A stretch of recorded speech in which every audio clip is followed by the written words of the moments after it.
네, 이사야 오늘 11장 하겠습니다. 이사야 11장 1절이 되겠습니다. 이새의 줄기에서 한 싹이 나며 그 뿌리에서 한 가지가 나서 결실할 것이요 여호와의 신 곧 지혜와 총명의 신이요 모략과 재능의 신이요 지식과 여호와를 경외하는 신이 그 위에 강림하시리니 그가 여호와를 경외함으로 즐거움을 삼을 것이며 그 눈에 보이는 대로 심판치 아니하며 귀에 들리는 대로 판단치 아니하며 공의로 빈핍한 자를 심판하며 정직으로 세상에 겸손한 자를 판단할 것이며 그 입에 막대기로 세상을 치며 입술의 기운으로 악인을 죽일 것이며 공의로 그 허리띠를 삼으며 성실로 몸의 띠를 삼으리라. 아멘. 자, 이사야 선지서를 우리가 잘 알려면 막 무조건 읽는다 뭐 그런 차원이 아니고 가장 중요한 게 선지자들의 영을 받아야 돼요.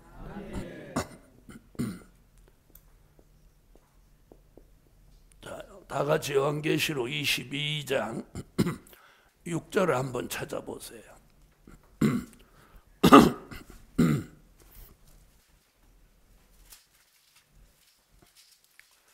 6절. 자, 찾으셨으면 한번 다 같이 읽어보시죠.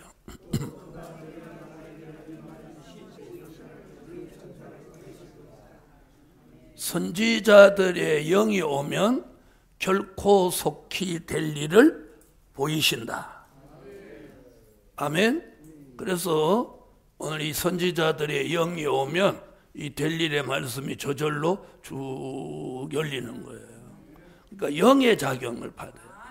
그럼 선지자들의 영이라는 말은 무슨 말이냐면 선지자들에게 임하여 예언하게 하던 영입니다. 예언하게 하던 영. 이사야의 영, 예레미야의 영 이렇게 가면 큰일 납니다. 예언하게 하던 영. 그게 선지자들의 영이에요. 그래서 이 선지자들의 영이 들어오면 제일 중요한 게 뭐냐? 선지자의 마음을 받습니다. 선지자의 마음이 오는 거예요. 선지자의 마음이 오면 욕심이 사라집니다.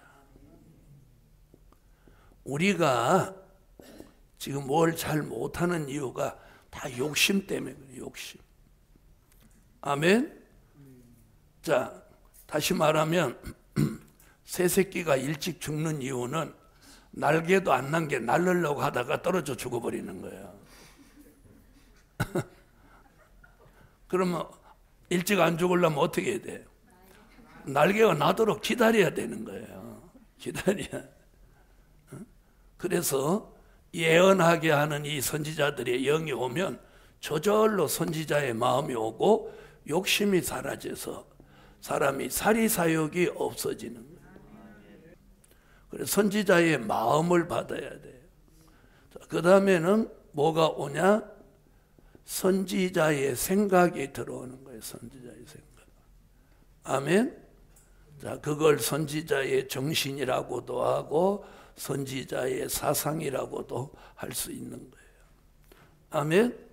그래서 자기가 선지자로 이 시대에 부름을 받았다면 마음이 달라야 돼요. 그리고 생각하는 게 달라져야 돼요. 선지자 같은 마음, 선지자 같은 생각을 해야 된다는. 아멘. 자, 그 다음에 선지자의 체질이 됩니다. 체질. 체질이 선지자의 체질이래. 네, 선지자의 체질이 뭐냐? 나시린 같은 체질. 나면서부터 구별된 사람. 자, 선지자의 체질을 받은 사람은 구별되게 살아야 된다는 거죠. 자, 그 다음 선지자의 생활을 해야 돼요. 생활. 선지자의 생활이 뭐냐? 검소한 생활이에요. 검소한 생활. 돈이 없어서 검소하게 사는 게 아니라 돈이 있어도 아주 검소하게 사는 거예요. 자, 그 다음에 뭐가 와야 되냐?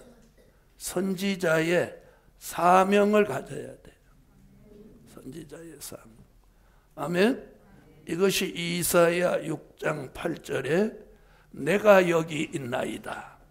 나를 보내소서. 아멘.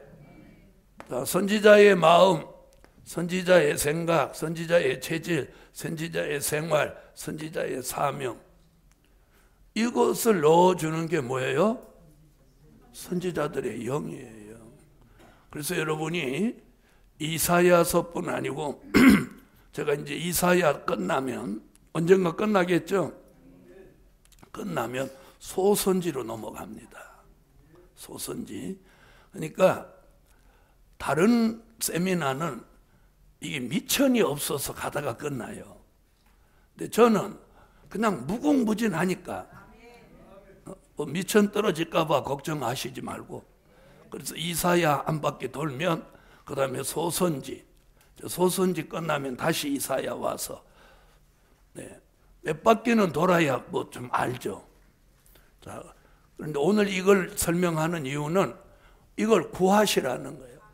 기도할 때 주야 능력 이렇게 하시지 말고 선지자들의 영을 계시록 22장 6절 같이 우리에게 주셔서 선지자 같은 마음, 선지자 같은 생각, 선지자 같은 체질, 선지자 같은 생활, 선지자 같은 사명을 감당하게 해달라고.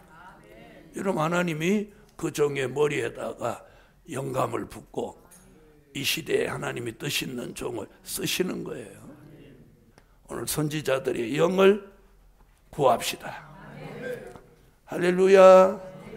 그래서 선지자들의 영이 오면 누구 같은 마음이 생기고, 선지자 같은 마음이 생기고, 선지자 같은 생각, 선지자 같은 체질, 선지자 같은 생활, 선지자 같은 사명이 나오는 거예요. 이제 지워놓고 물어보려니까 어떤 사람은 이거 지우자마자 같이 지워져. 자, 선지자들의 영이 오면 5가지 변화가 일어나는데, 자, 5가지를 순서대로 한번 말해 보세요. 잘했습니다.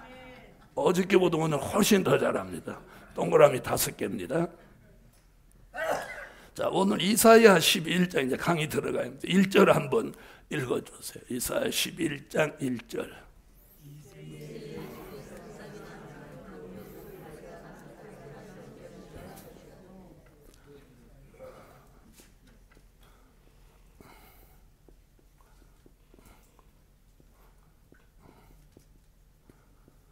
자, 이새가 누굽니까?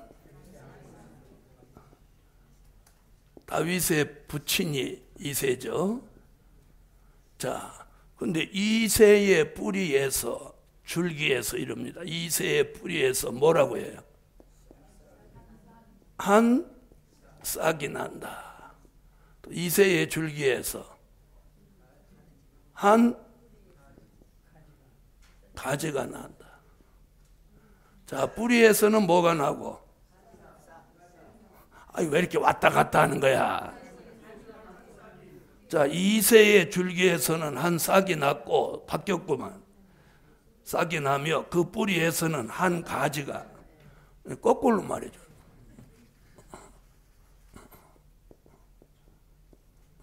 자, 보세요. 자, 이새의 뿌리, 줄기. 자, 그럼 이새의 줄기는 누구를 말하느냐면 다윗을 말하는 거예요. 그럼 이새의 뿌리라고 하는 건 근본을 말하는 거죠. 뿌리 근자니까. 자, 그럼 이게 무슨 얘기냐면 잘 들어보세요. 한 가지 한 싹. 이거 다 누구 얘기하느냐? 이거 독생자 얘기. 독생자. 아멘. 독생자. 다시 말하면 이새의 뿌리에서 한 가지가 난다고 하는 건 이게 무슨 얘기냐면 잘 들어보세요. 이새의 뿌리는 본래 말씀이에요. 말씀. 요한복음 1장 1절 태초에 말씀이 계시니라. 그 말씀이 육신이 되어 요한복음 1장 14절 우리 가운데 나셨죠. 아멘. 자, 그러니까 이새의 뿌리에서는 말씀을 말한 거예요. 자, 이렇게 말씀으로 하나님과 함께 계시던 예수를 우리는 뭐라 합니까? 신성 예수라고 하는 거예요. 자, 그러면 이새의 줄기, 다윗의 계통으로 한 싹이 되시는 독생자 예수가 나셨으니 이건 우리가 인성 예수라고 합니다. 말씀이 육신이 되어 우리 가운데 나신 이 예수는 신성과 인성을 겸하셨어요. 이게 계시록 22장 16절이에요. 자, 계시록 22장 16절 한번 보고 가십시다. 자, 찾으셨으면 읽으세요.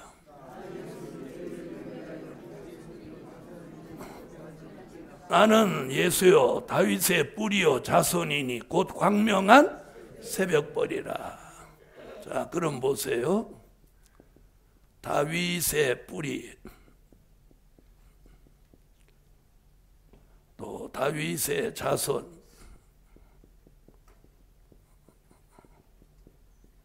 이 다 누구 얘기한 거예요? 예수 얘기죠.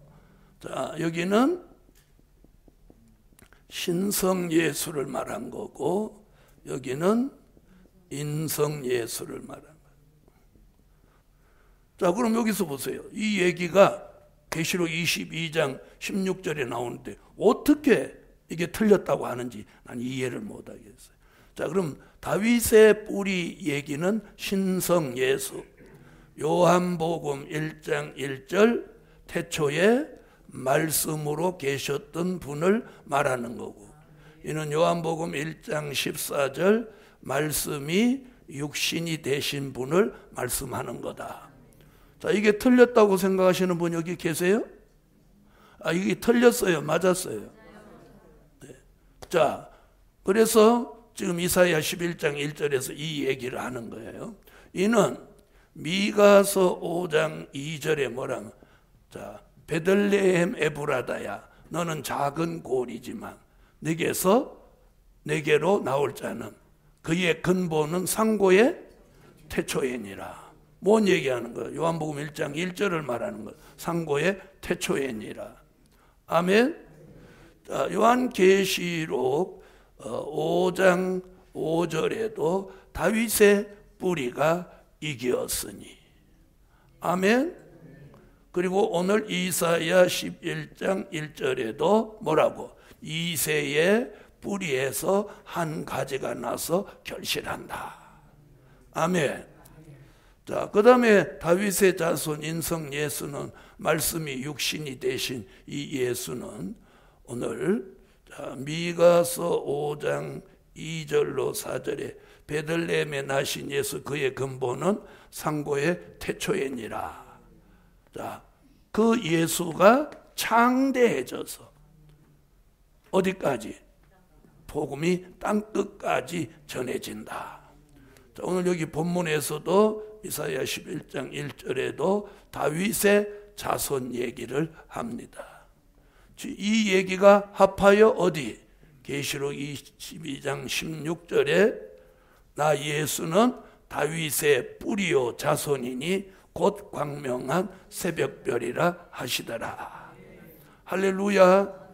자, 이것이 이사야 11장 1절의 이야기입니다. 자, 여기서 중요한 것이 뭐냐? 저번에도 한번 설명드렸지만, 자,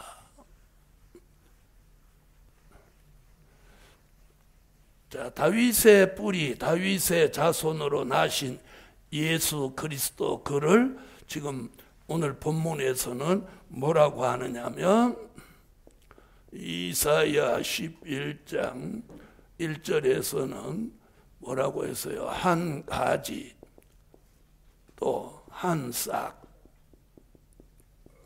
이것은 뭘 말하느냐면 한 분 예수를 말한 거다.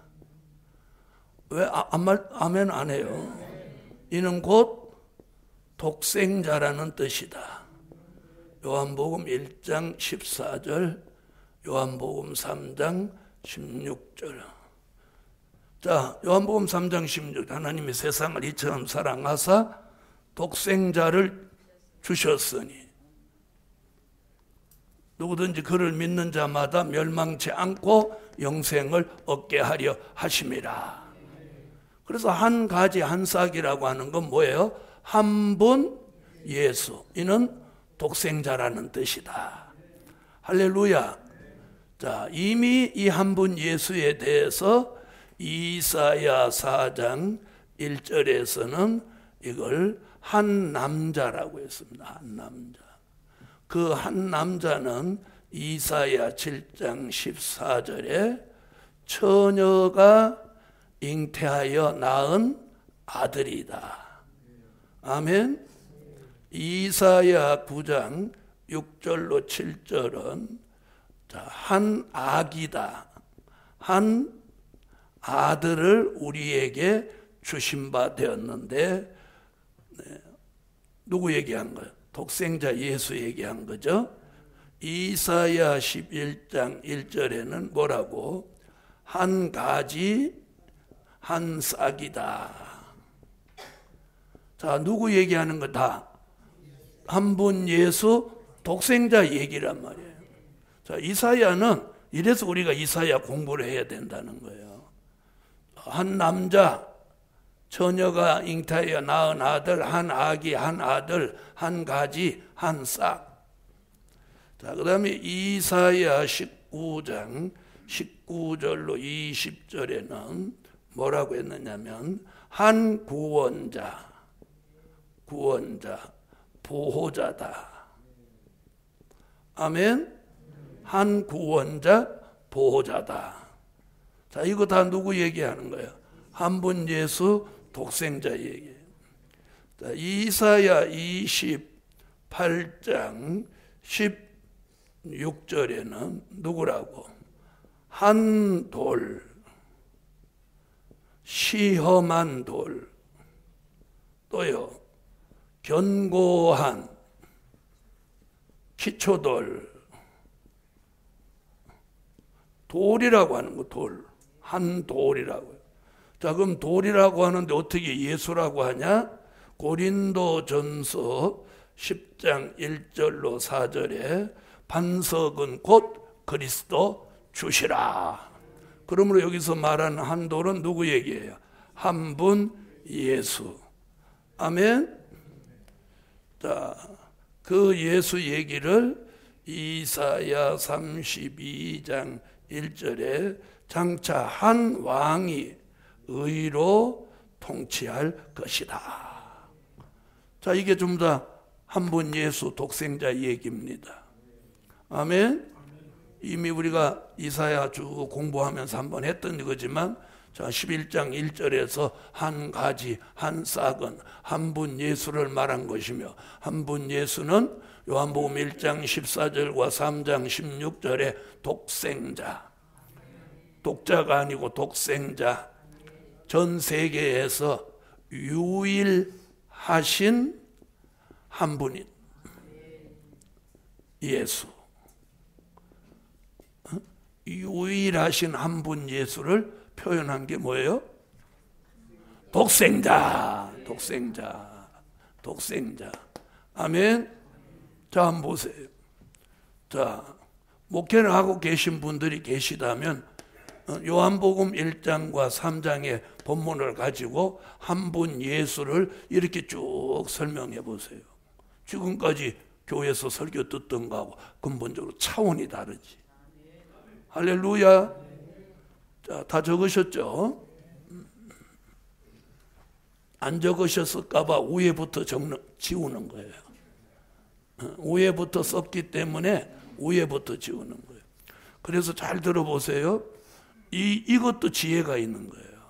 위에부터 써놓고 여기부터 지워가면 누가 못 적은 사람은 아이고 이렇게 나오잖아요. 그리고 위에부터 지우니까 쓸 수 있는 시간을 지우는 동안 주는 거예요. 앞으로 여러분이 강의할 때도 이런 부분도 세심하게 배려하면 말씀 듣는 사람이 기분 좋은 거예요.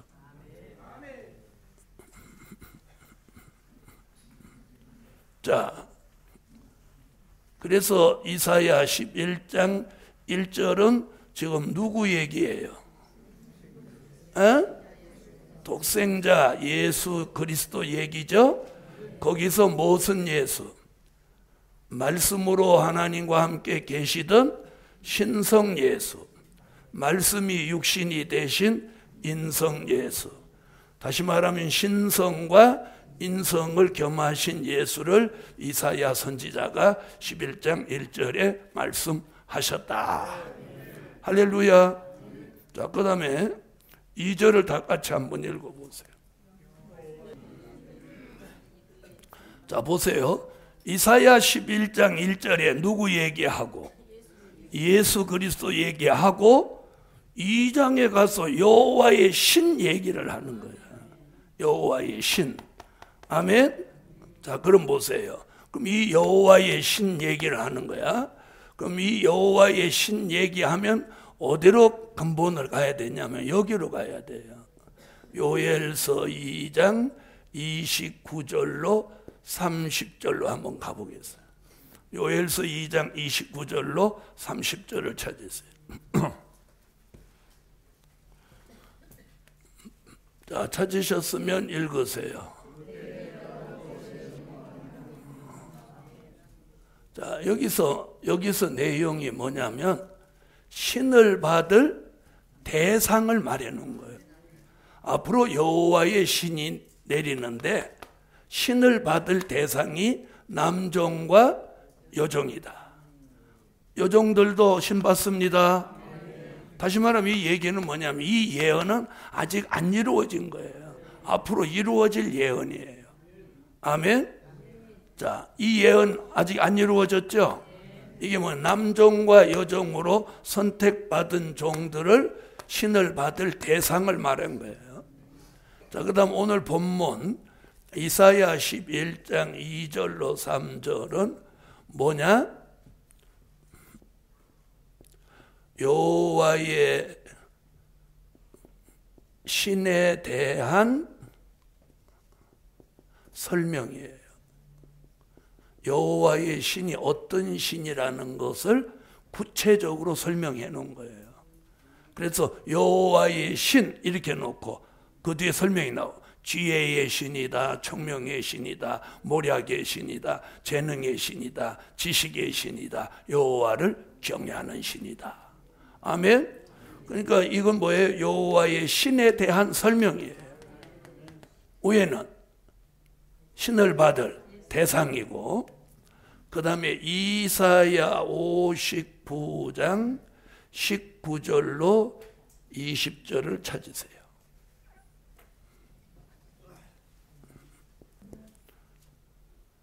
자, 이사야 59장 19절로 20절 읽어주세요.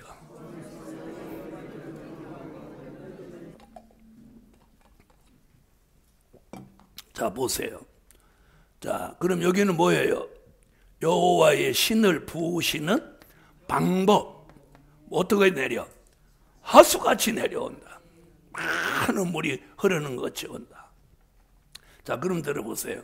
오순절 마가 다락방에서는 어떻게 왔어요? 바람같이 왔어요. 아멘. 그런데 앞으로는 하수같이 오는 거예요. 아멘. 자, 그 다음에 이사야 61장 1절에는 신을 받은 종의 사명을 말해 놓은 거예요. 사명. 신을 받은 종에게 무엇이 있다? 사명이 있다. 자, 이사야 61장 1절.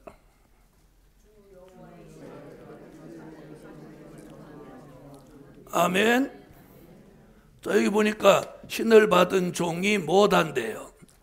아름다운 소식을 전할 사명이 있는 거예요.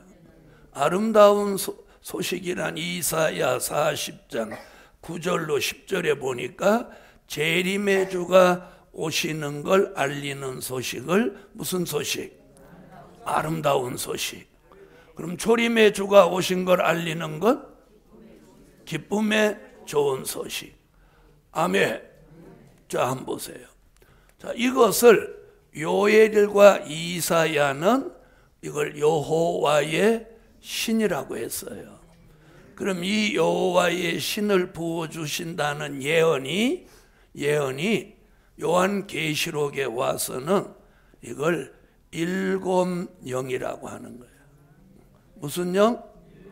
네, 요한계시록 1장 4절, 요한계시록 3장 1절, 요한계시록 4장 5절, 요한계시록 5장 6절.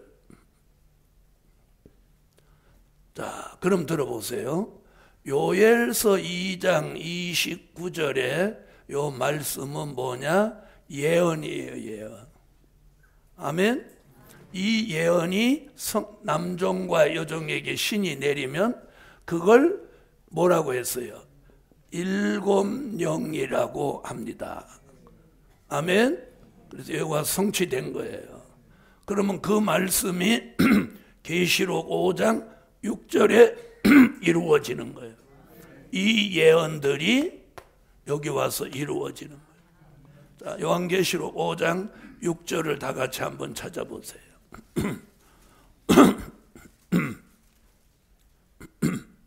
자, 찾으셨으면 읽어보세요. 하나님의 온 땅에 보내심을 입은 하나님의 일곱영이라. 자, 그럼 주목해 보세요. 지금 제가 설명한 요엘 선지에게 여호와의 신을 붓는다는, 남종과 여종이 붓는다는 말씀이 계시록 5장 6절에 와서 이루어지는데, 그렇게 오는데 그걸 뭐라고? 일곱영이다. 그러면 이 말씀은 지금 이루어졌나요? 안 이루어졌나요? 이제부터 이루어지는 거예요. 그래서 오늘 공부하시는 여러분에게 이루어지기를 기도하세요. 자, 그러면 우리가 지금까지 받은 성령의 역사는 어떤 것이냐? 어저께 조금 설명을 했는데 오늘 잘 들어보세요. 자, 그것도 뭐라고 했느냐? 자, 보세요. 만민에게 신을 붓는다. 자, 이렇게 말했어요. 자, 누가 말했냐? 요엘이 말했습니다. 만민에게 신을 붓는다. 자, 보세요. 요엘서 2장 28절 다 같이 찾아봐요.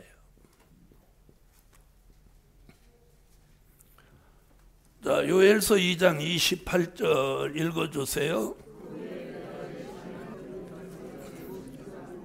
내가 만민에게 신을 부어 주리니,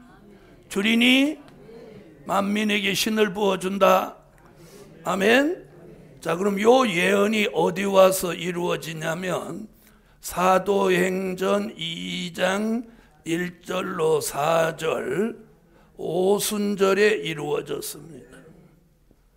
오순절이 이루어진 걸 믿으시면 아멘. 자, 사도행전 2장 1절로 4절을 찾으세요. 사도행전 2장 1절로 4절. 자, 찾으셨으면 읽어주세요. 자, 들어보세요.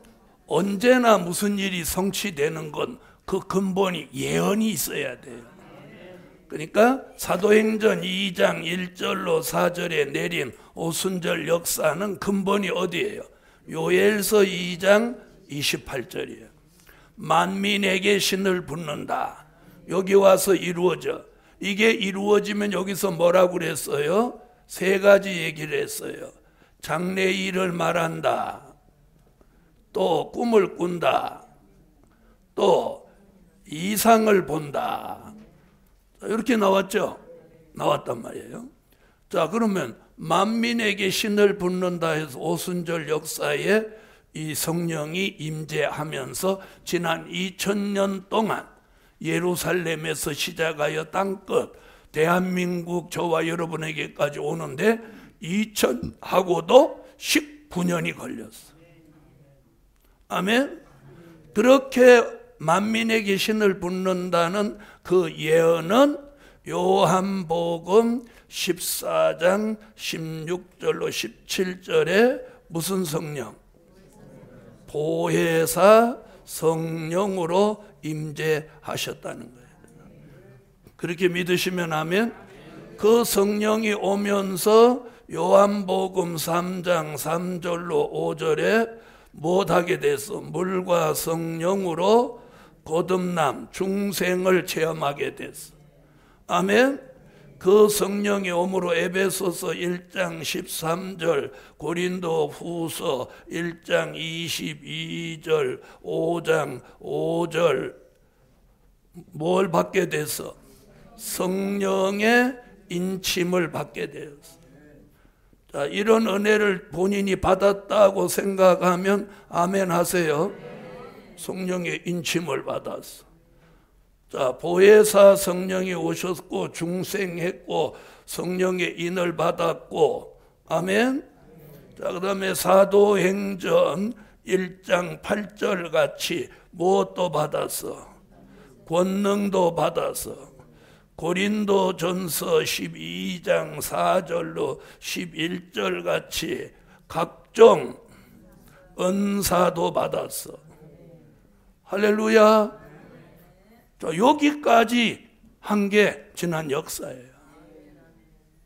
그럼 이 예언은 성취됐나요? 안 됐나요? 성취됐죠? 제게도 왔고 여러분에게도 왔어요. 믿으시면 아멘. 자, 이걸 통해서 우리는 뭘 전파했느냐? 나사렛 예수 그리스도를 전파한 거예요. 그걸 뭐라고 하느냐? 된 일의 말씀이라고 하는. 된 일의 말씀. 자, 된 일의 말씀 고린도전서 15장 3절로 4절 같이 예수의 탄생, 예수의 십자가, 예수의 부활, 예수의 승천, 우리가 이걸 전한 거예요. 이걸 믿는 거예요. 이걸 예수 믿는다고 하는 거예요. 그렇게 믿으시면 아멘 하세요. 자, 요엘서 2장 28절로 만민에게 신을 붓는다는 말씀이 사도행전 2장 1절로 4절 오순절 역사에 내려서 그 역사를 받은 사람은 장래일을 말한다. 또 꿈을 꾼다. 이상을 본다. 이 말씀 이루어졌어요? 안 이루어졌어요? 그렇게 온 성령을 뭐라고? 요한복음 14장 16절로 17절에 보혜사 성령이라고. 그 성령을 통해서 우리는 중생을 체험했고 마음의 성령의 보정의 인을 받았어요. 그리고 권능이 와서 병도 고치기도 하고 또 귀신을 쫓아내기도 했어요. 그리고 각종 은사가 와서 방언도 하고 예언도 하고 통변도 하고 아멘 하세요. 아멘. 은사가 왔어요. 그것을 한마디로 요약하면 된 일의 말씀인데, 자, 고린도전서 15장 3절로 4절에 성경대로 나시고 죽으시고 살아나셨느니라. 아멘. 예수의 탄생, 예수의 십자가, 예수의 부활, 예수의 승천, 이걸 전했어요. 이건 만고불변의 진리, 변할 수 없는 거예요. 이걸 바꾸면 이단이 되는 거예요. 여러분, 이걸 우리가 평생 믿고 있는데 어떻게 바꿀 수 있겠어요? 아멘. 이것은 이루어진 일이고 확정이에요. 그런데 저는 오늘 이런 일이 이루어진 것 같이 또 한 번 이런 일이 있다는 거예요. 그럼 나같이 요엘서 2장으로 가보세요. 또라는 말이 나오나 안 나오나? 요엘서 2장 자 28절을 읽어보세요. 자, 여기 보세요. 요게 28절이에요. 만민에게 신을 붓는다. 그게 사도행전 2장에 이루어진 거예요. 자, 28절 읽어보세요. 아멘. 그게 요거예요. 그게 지금 제가 설명한 이 부분이에요. 오순절. 그 다음에 29절로 가보세요. 거기 그때에 내가 또라는 말이 있어요, 없어요? 28절 같은 일이 있었던 것 같이 29절로 30절 같은 일이 또 있다. 또라는 말이 있어요, 없어요? 이걸 사도행전에서는 또자를 빼버렸기 때문에 요엘서를 모르니까 또 있다는 얘기를 못하는 거예요. 자, 다시 29절로 30절 읽어요.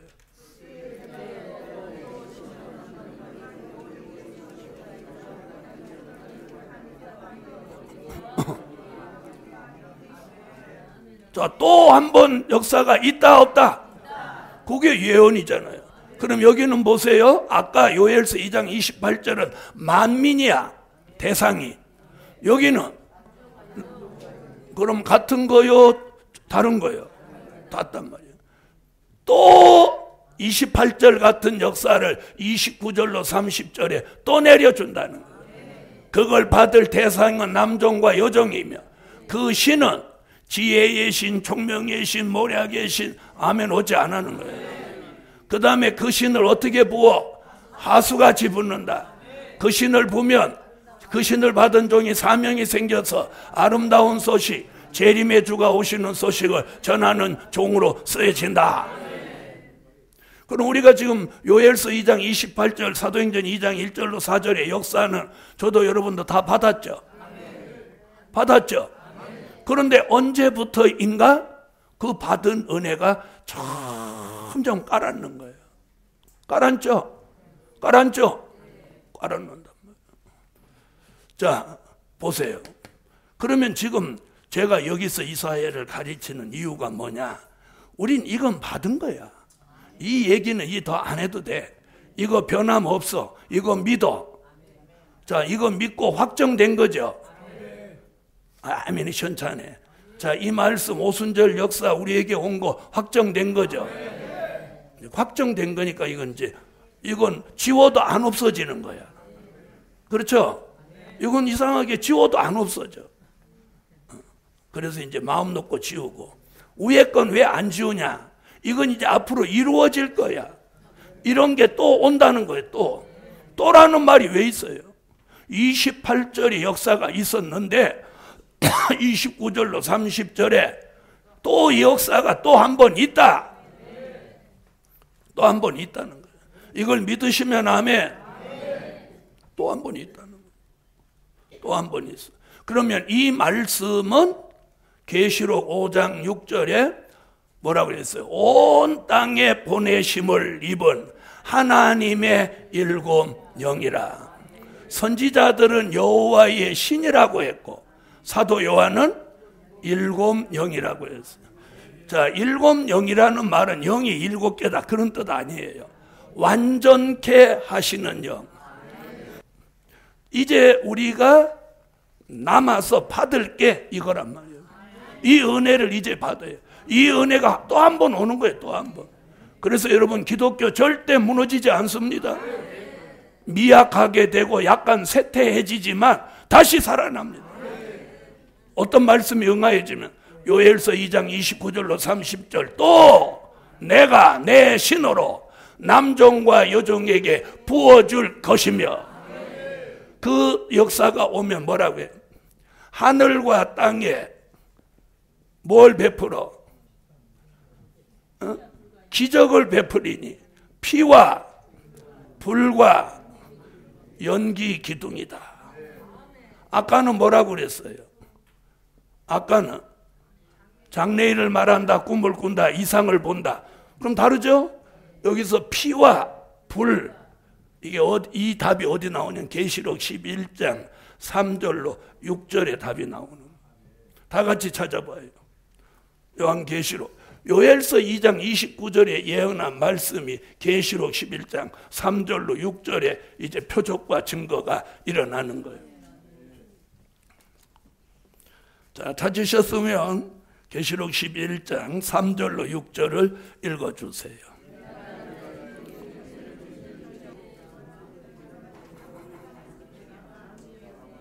아멘. 피와 불과 연기 기둥이 뭐예요? 물이 변하여 피되게 하고, 원수가 해하고자 하면 입에서 불이 나가고, 그러므로 하나님의 절대적인 보호가 있으니 이게 연기 기둥의 역사예요. 출애굽 때 히브리 민족을 보호한 기둥은 불기둥과 구름기둥이죠. 말세에 인맞은 종, 신을 받은 남종과 여종을 지키는 기둥은 연기기둥입니다. 자, 모세 같은 역사, 엘리야 같은 역사가 두 증인의 권세로 나타나는데 이 종을 누가 건들 사람 있어요, 없어요? 없죠. 누구든지 해하려 하면 입에서 불이 나가 반드시 죽임을 받는다. 자, 이런 일이 앞으로 있다는 거예요. 아멘이 현찮아요. 자, 이런 일이 앞으로 있다. 이런 신이 내려요. 그래서 요엘은 그 대상이 남종과 여종이며 그 신에 대한 설명, 신을 부어주시는 방법, 신을 받은 종에겐 사명이 생긴다. 재림의 주를 알리는 사명. 그래서 우리 가운데 재림의 주를 알릴 사명이 있는 종에게는 앞으로 뭐가 내려? 여호와의 신이 일곱 영으로 우리에게 임하는 거예요. 자, 일곱 영은 영이 일곱이가 아니라 뭐라고? 여러분, 성령은 언제나 한 분이에요. 보혜사 일곱 영 다 한 분이에요. 다만 표현을 다르게 한 것뿐이에요. 자, 일곱 영이라는 얘기는 히브리 6장 1절로 3절에 보면 뭐라고 했느냐, 세례들과 안수와 죽은 자의 부활과 영원한 심판에 관한 교훈의 털을 다시 닦지 말고 완전한 데 나아갈지니라. 하나님이 허락하시면 이것을 하리라. 완전한 데 나아가는 거예요. 그럼 우리가 신이 된다? 아니. 예수가 된다? 아니. 예수 그리스도를 닮는 사람, 예수 그리스도의 형상. 할렐루야. 자, 오늘 이걸 지금 이사야 11장 2절로 3절에 이사야가 지금 예언하고 있는 거예요. 자, 그러면 여호와의 신은 무슨 신? 지혜의 신이다, 총명의 신이다. 자, 이렇게 말하고 있어요. 자, 그럼 이제 이사야 11장 2절로 3절 다시 오세요. 자, 본문을 설명할 때 설명하기 위해서 다른 성경을 갔었다면 그 설명이 끝나면 다시 본문으로 돌아와야 돼요. 자, 그럼 어디로 돌아와? 자, 그럼 오늘 여기서 잊지 말아야 될 건 이런 역사가 또 일어난다. 그 또 일어나는 역사에 참여하시라는 거예요. 그걸 오늘 여러분한테 지금 전하고 있는 거예요.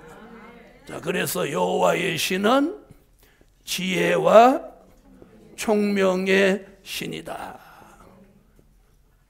여러분, 이걸 구해야 돼요. 자, 그럼 이걸 받은 사람이 누구냐? 다니엘서 1장 20절에 다니엘이 지혜와 총명이 다른 사람보다 10배나 받아. 10배. 다니엘서 1장 20절을 찾으세요.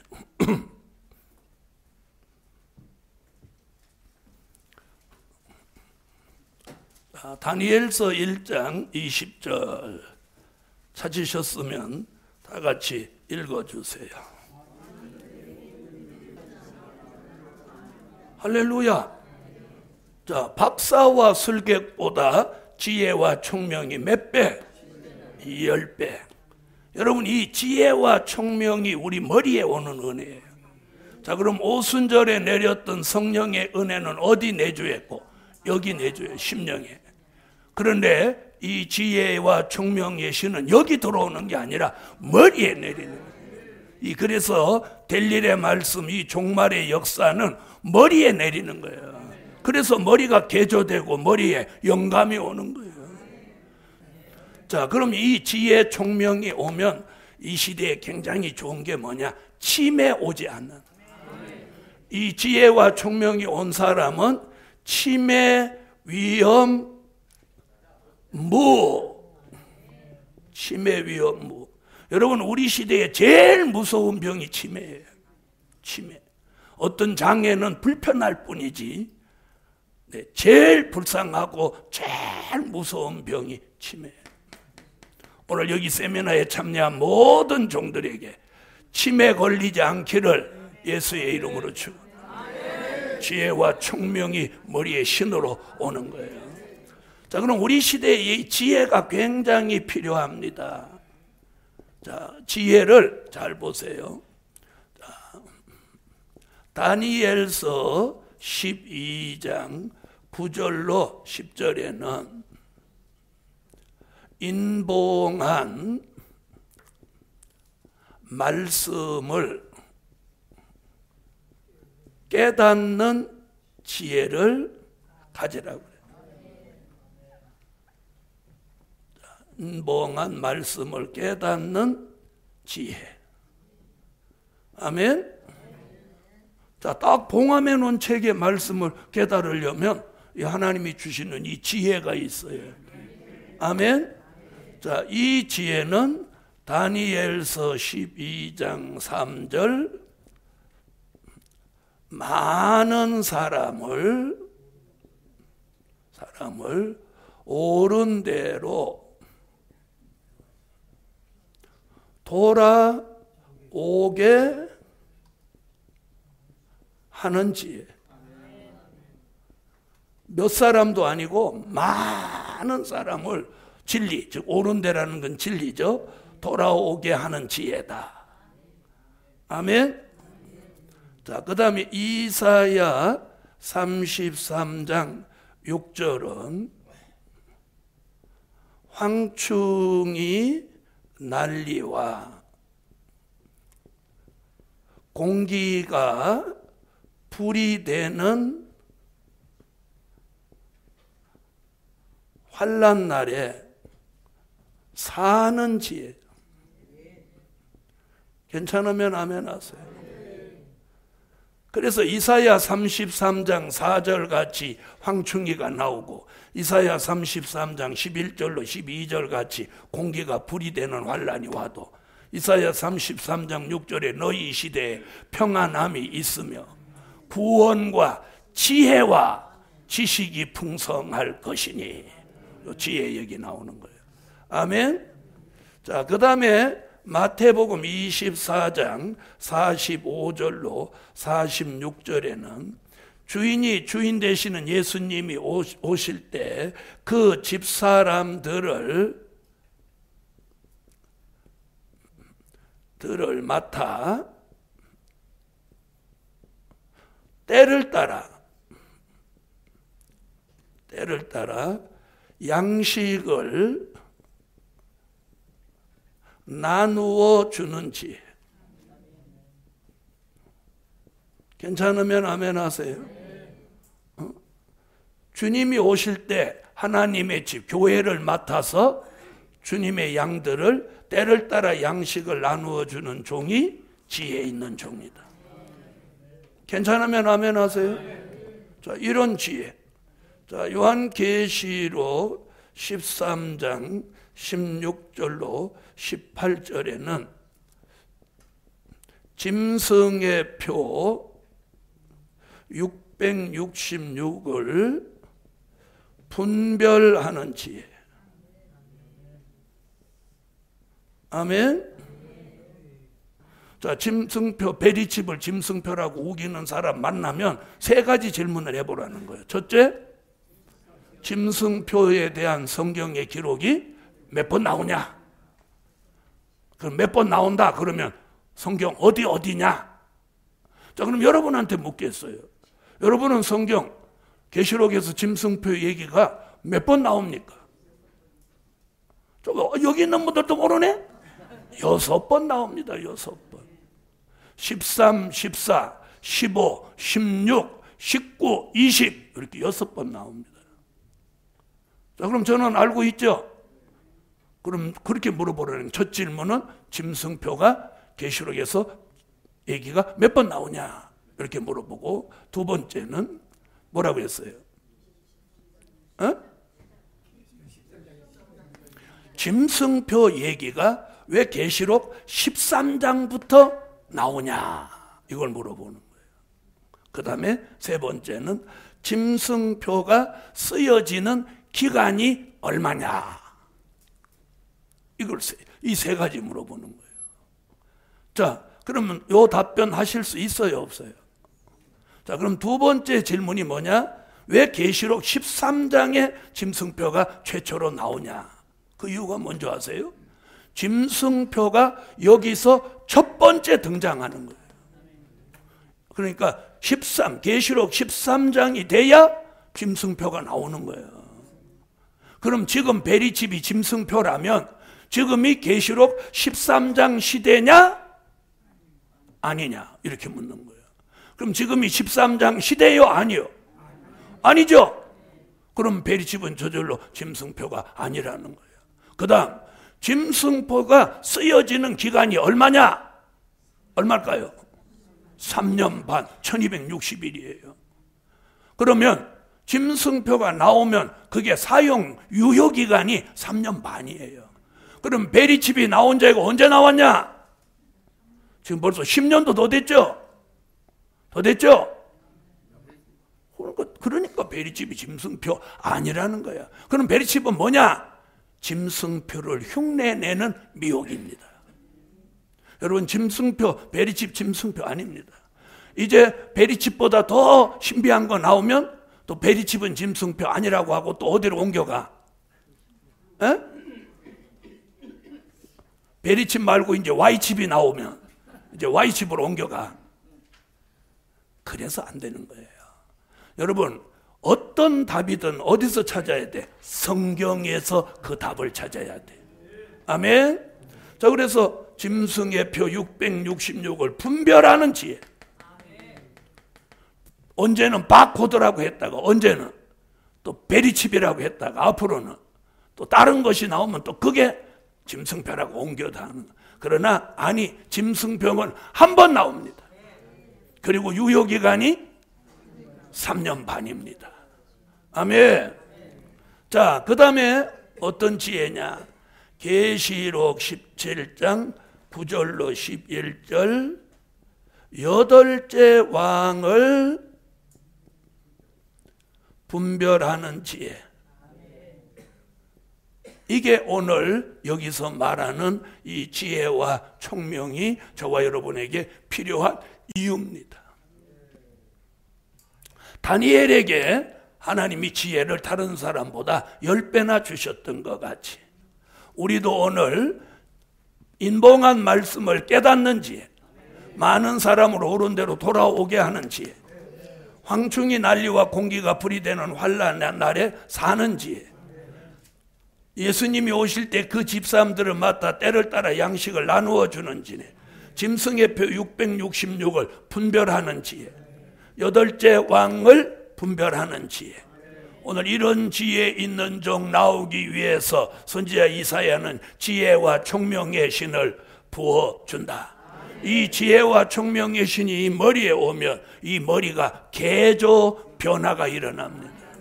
우리 머릿속에 있는 뇌세포는 30대를 넘어서기 시작하면 급격히 뇌세포가 죽어진다는 거예요. 그리고 한 번 죽은 뇌세포는 다시 못 살아나는 거예요. 그래서 벌써 60대가 넘으면 이제 뭐예요?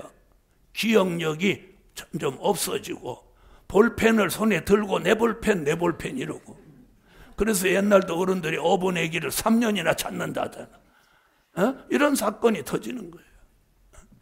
자, 그리고 세미나 17정에서 일이 옮긴 지가 언제인데 다시 17정에 내려가고 어디 갔지?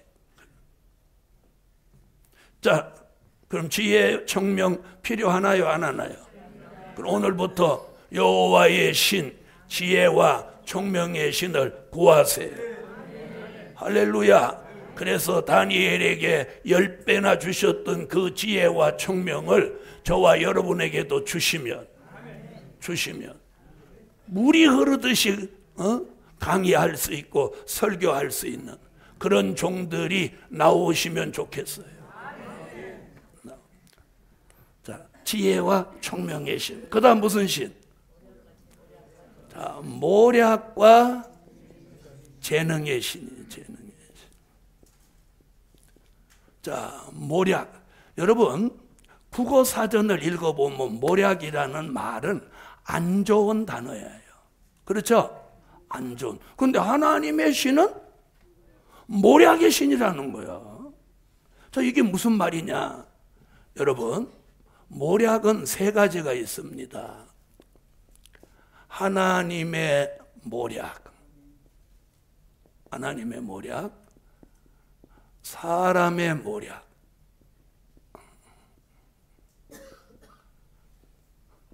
사단의 모략.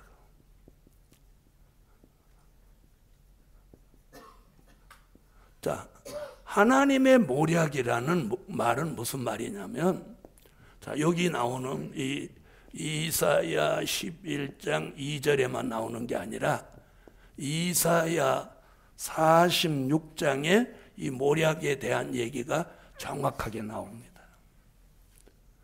46장 10절로 11절 다 같이 한번 찾아보세요. 이사야 46장 10절로 11절.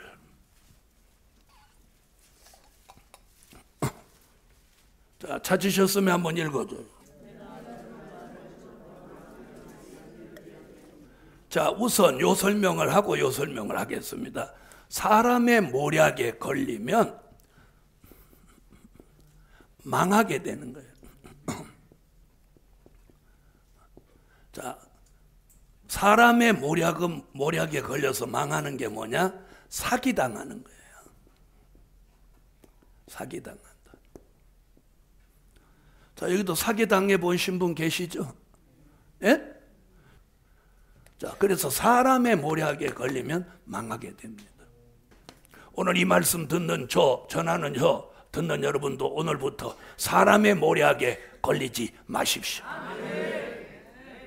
사람의 모략은요, 달콤하게 들리는 거예요. 달콤하게. 그 말 들으면 갑자기 대박 날 것 같아. 그게 뭐다? 사람의 모략이고 사기예요. 자, 그 다음에 사단의 모략은 넘어지게 한다. 사단의 모략은 넘어지게 해요. 한 번 사단의 모략에 걸려서 넘어지면 일어나기 어려워요. 자, 그래서 오늘 사람의 모략, 사단의 모략은 걸리지 마라. 그래서 오늘 아예 근본을 지워버려요.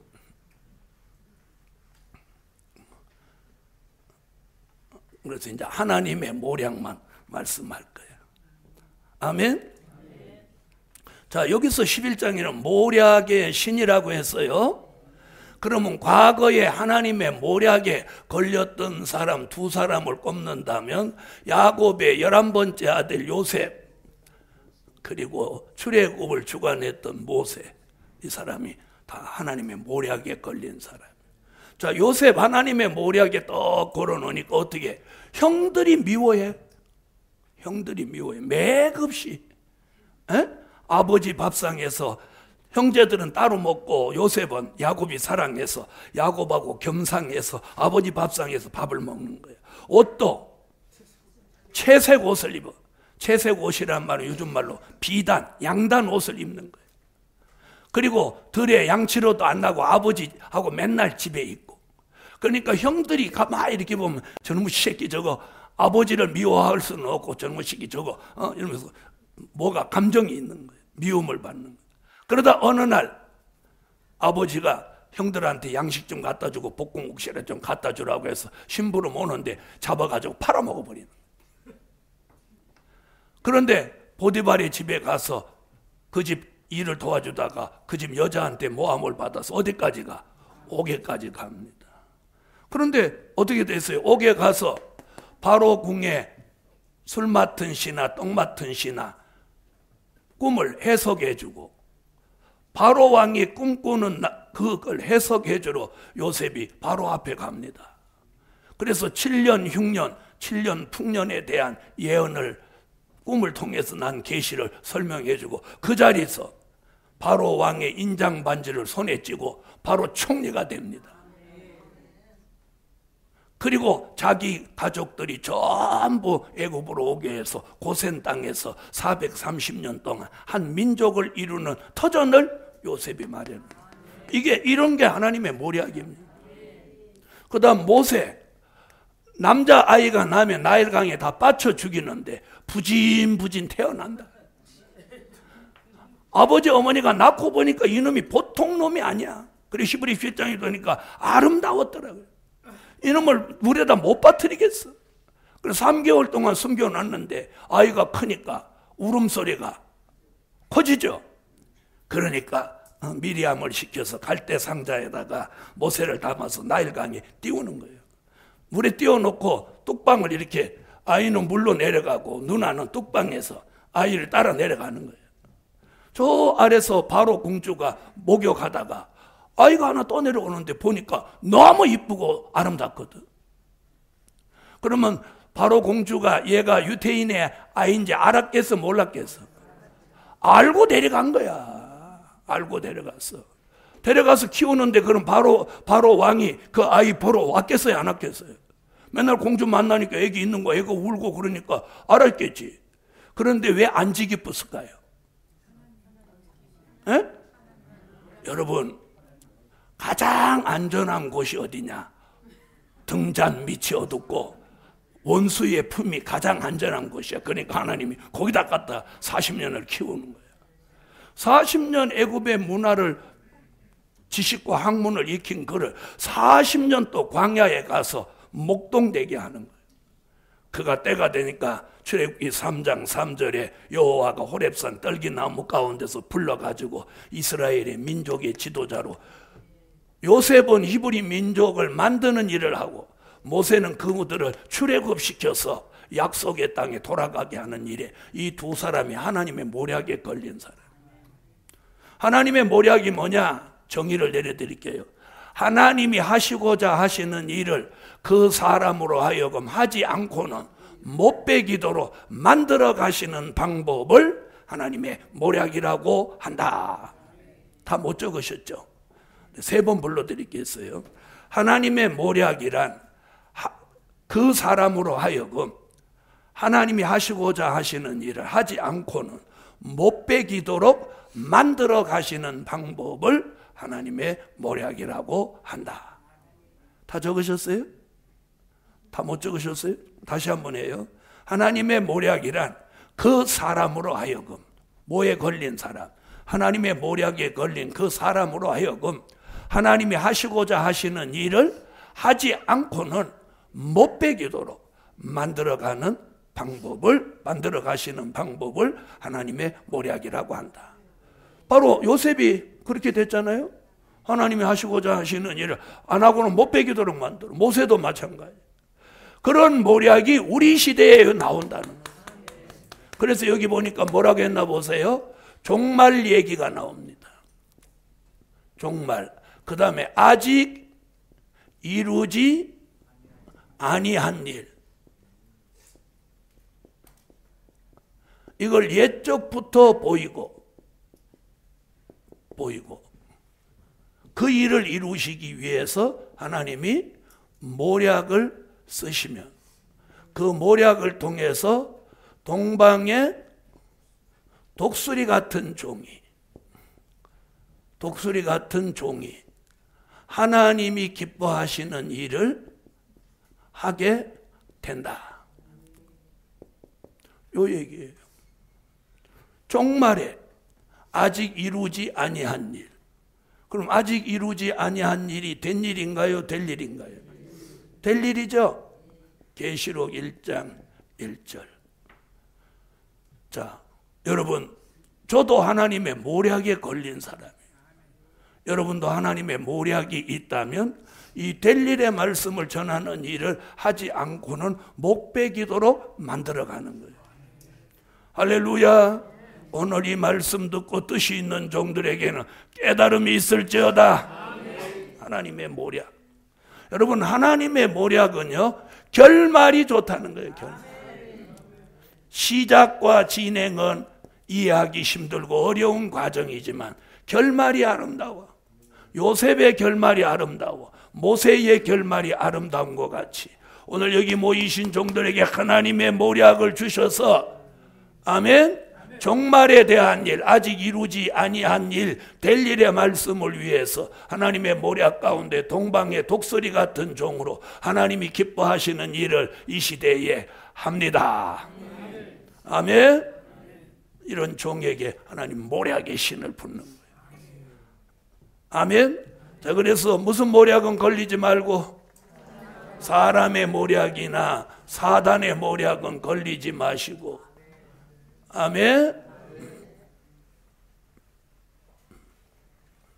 자, 그 다음에 주시는 것이 재능의 신입니다. 여러분, 솔로몬 성전을 건축할 때에 자, 누가 솔로몬이 사람들을 재능 있는 사람을 불렀어요. 재능 있는 사람. 그래서 뭐 실로 뭘 만드는 재능 있는 사람 그거 하고, 나무로 만드는 사람, 돌로 만드는 사람, 모든 재능 있는 사람을 솔로몬 성전 건축에 동원해 썼습니다. 무슨 말인지 아시겠습니까? 이제 마지막에도 종말에 대한 말씀, 아직 이루지 아니한 일을 이루시기 위해서 재능을 주시는 거예요. 그러면 재능 있는 사람을 솔로몬은 썼지만 하나님은 어떤 사람을 쓰느냐? 무능한 사람을 유능하게 만드시는 거예요. 왜 이렇게 무능하신 분들이 많아? 복음 받은 여러분, 신구약 성경을 다 들여다봐도 하나님이 쓰신 종 중에 아주 지식과 재능을 겸비한 사람은 구약에는 모세, 신약에는 바울 두 사람밖에, 지식과 학문을 겸비한 사람 두 사람밖에 없고 나머지는 다 무능한 촌띠기 다 쓰셨어요. 오늘 무능해도 재능의 신을 부어서 유능하게 쓰십니다. 그렇게 쓰임받기를 원하시면 아멘. 자, 그래서 이사야 40장 29절로 31절에 보면 무능한 자에게 힘을 더하시나니. 아멘. 무엇을 더하셔? 무능한 자에게 힘을 더하시나니. 다시 말하면 뭐예요? 무능한 사람에게다가 무엇을 부어서? 재능의 신을 부어서 유능하게 쓰시는 거예요. 괜찮으면 아멘 하세요. 본인이 무능하다고 생각하면 모두 재능의 신을 구하세요. 저도 지난 수십 년을 살면서 살아보면 참 무능한 때가, 무능하다고 느껴질 때가 많아요. 그런데 하나님이 하나님의 말씀을 전할 때는 유능하게 쓰시고, 유능하게 쓰시고. 할렐루야. 제게 주시는 이 모략과 재능의 신으로 무능한 저를 유능하게 쓰시는 것 같이 여러분에게도 그런 은혜가 오늘 함께 하실 줄 믿습니다. 자, 그래서 무능한 사람은 유능해지는 거예요. 자, 그 다음에 뭐가 있어야 돼? 하나님의 모략. 하나님의 모략으로 이런 일을 쓰실 종에게 재능의 신을 부어서 그 일하는 일에 유능하게 만드는 거예요. 유능하게 만드는. 자, 옆에 분하고 그렇게 인사 한번 하세요. 재능의 신을 받아 유능해집시다.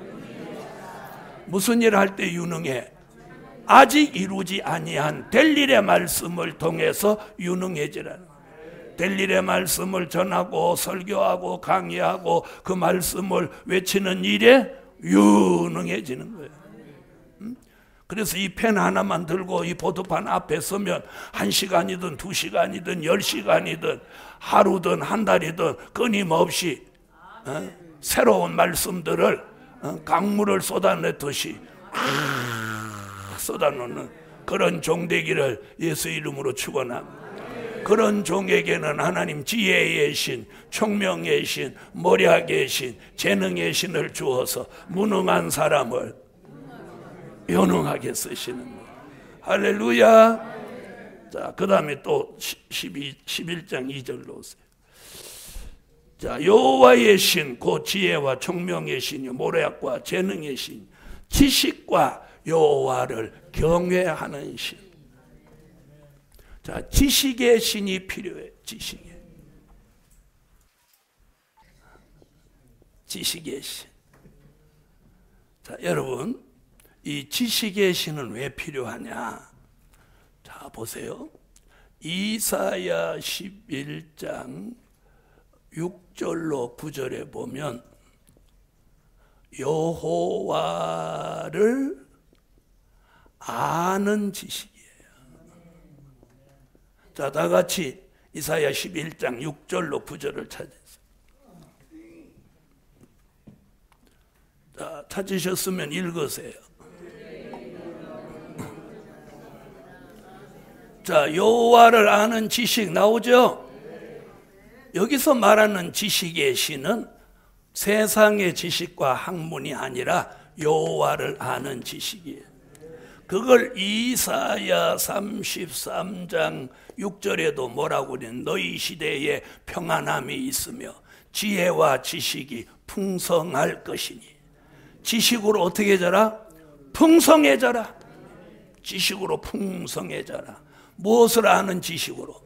여호와를 아는 지식으로. 자, 그래서 이 지식의 신이 오면은 하나님의 말씀을 통달합니다. 통달해. 말씀을 거침없이 전합니다. 통달해. 자, 말씀을 통달한다. 자, 이 말씀이 고린도전서 2장 10절로 11절에 통달하는 영이라 그래요. 오늘 여러분에게 통달하는 영이 오기를 예수 이름으로. 이 지식의 신이 머리에 오면 이 말씀을 통달하는 거예요. 된 일의 말씀과 될 일의 말씀을 통달하는 거예요. 자, 여기는 한번 찾아보십시오. 고린도전서 2장 10절로 11절. 자, 찾으셨으면 읽어주세요. 아멘. 자, 그래서 여기 뭐라고 그랬어요? 성령은 하나님이 깊은 것이라도 통달하시느니라. 통달하시느니라. 그 바울은 그걸 말씀을 통달하는 걸 말했고, 그걸 이사야는 무슨 신이라고 말했고? 지식의 신이라. 자, 지식의 신, 지혜, 총명, 명철, 이 신이 오면은 우리 머리가 개조됩니다. 그리고 개조 변화됩니다. 그러면 머릿속에서 혼잡이 사라집니다. 혼잡이 사라지고 그 머리에 뭐가 오냐? 지혜, 총명, 아멘 안 하시는 거면 명철, 영감, 통달하는 영이 오는 거예요. 이걸 아침 저녁 기도를 해야 돼요. 저는 이 기도를 의식이 있는 하나입니다. 지금도 지혜, 총명, 명철, 영감, 통달하는. 그러면 이 머리가 열리면서 말씀이, 자, 이 말을 하고 나면 요 생각이 머리 딱 와 있는 거예요. 요 말을 하고 나면 요 생각이 딱 와 있는 거예요. 요 말하고 나면 요런 생각이 머리에 쫙 오는 거예요.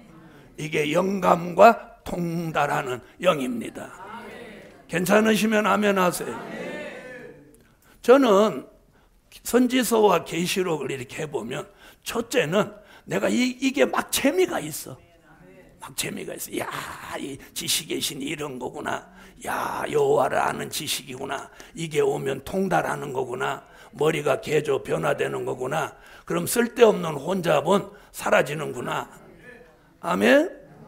그러면서 이런 역사가 오면, 자, 이런 역사가 오면 강의 잘할 수 있다 없다? 있다. 설교 잘할 수 있다 없다? 설교 강의만 잘하는 게 아니라 삶 자체도 아주 의롭고 경건하고 성실하게 욕심 없이 살게 됩니다. 정말 우리에게 필요한 건 이겁니다, 여러분. 이거예요. 자, 오늘 어디까지 배웠어요? 여호와의 신은 지혜의 신, 총명의 신, 모략의 신, 재능의 신, 지식의 신. 이게 우리에게 오면 제일 먼저 어디에 개조 변화가 와? 머리에 개조 변화. 자, 머리가 안 따라준다고 걱정하지 말고, 또 머리 나쁘다고 하기 싫으니까 수술을 여러 번 했다고 핑계대지 말고, 또 그 다음에 그것도 저것도 또 수술을 안 하신 분은 이제 조상 탓을 해. 우리 아버지 어머니가 머리가 나빴어 이러는 거예요. 이건 다 핑계예요. 하나님이 쓰시고자 하면 이런 은혜를 내리시는 거예요. 앞으로 될 일의 말씀을 필요로 해서 쓰시는 종들에게는 여호와를 아는 지식과 통달하는 영을 내려서 말씀 통달, 그렇게 될 때에 주시는 은혜가 뭐냐? 학자의 혀를 주시는 거예요. 학자의 혀.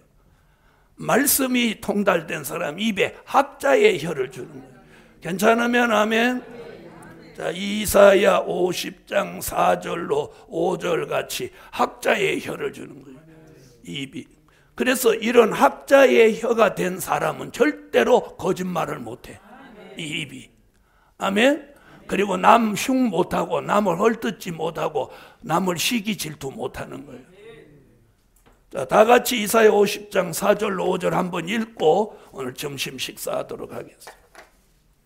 자, 다 같이 찾으세요. 이사야 50장 4절로 5절. 자, 오늘 이사야 강의 재미있습니까? 저는 이게 재미가 있어. 그러니까 시간 가는 줄 몰라. 여러분도 막 재미가 있고 시간 가는 줄 몰라야 돼. 자, 읽으세요. 시작.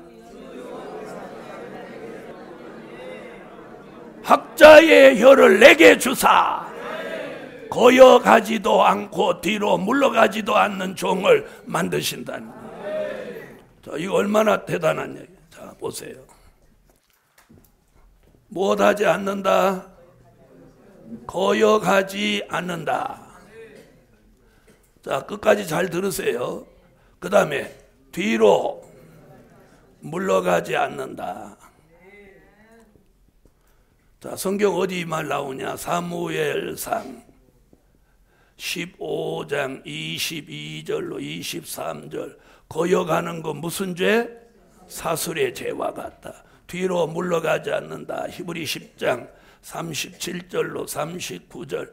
잠시 잠깐 후면 오시리가 오시리니 지체하지 아니하시리라. 나의 의인은 믿음으로 말미암아 살리라. 뒤로 물러가는 자는 내 마음이 저를 기뻐하지 아니하고, 뒤로 물러가는 자는 침륜에 빠진다. 자, 여기까지 기도드립니다.